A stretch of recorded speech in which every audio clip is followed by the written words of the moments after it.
Hi guys and welcome back to my channel. Sana ay nakikilala niyo pa ako. It's been a long time since I last posted a video here on my YouTube channel and I would like to apologize to all my 940 subscribers kung hindi man ako naging active or hindi man ako nakapag-upload ng videos at hindi ako nakapag-respond sa mga comments ninyo sa aking YouTube channel.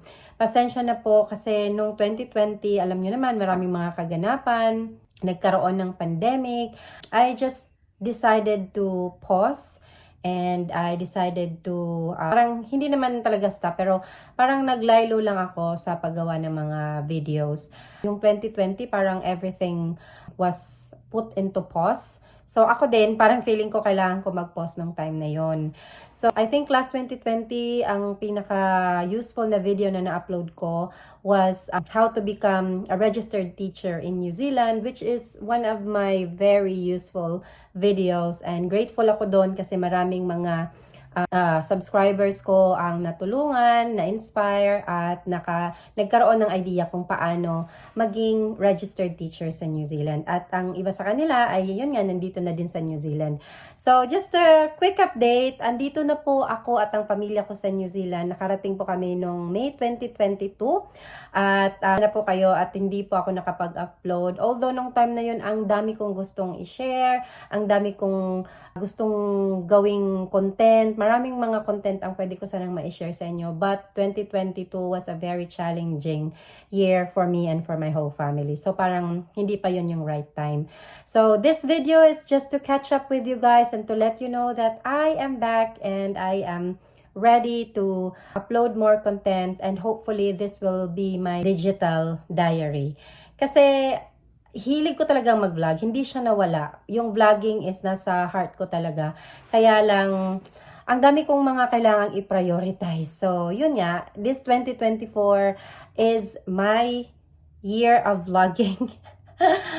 Charme ganun. Pero yun nga, gusto ko talagang mag-focus ngayong 2024 kasi last year na-achieve ko naman na yung goal ko na maging isang fully registered New Zealand teacher. 2023 was a year of creating balance in my life. Yun nga, inuna ko muna yung mga kailangang unahin or yung mga priorities. And ngayong 2024, hopefully mas maging active and magkaroon ako ng time na maka-focus sa aking YouTube channel. And I'm praying a lot that this year will give me a chance to share more videos at ma-enlighten ako, mag-guide ako ni Lord at saka makagawa pa ako ng mga inspiring at useful videos. Maraming salamat nga pala sa aking mga subscribers na hindi nag-unsubscribe kahit hindi na ako nag-upload at active. Salamat po sa inyong lahat. And I felt sad last 2023 nung chinek ko yung channel ko kasi nga marami palang mga nag-comments, marami mga may question na hindi ko man lang nasagot. So, pasensya na po talaga kayo. Hopefully, yung 2024, mas madami pa tayong ma-share na videos or mga useful information sa inyo. I made this video to catch up with you guys and to let you know na buhay pa po si Juan.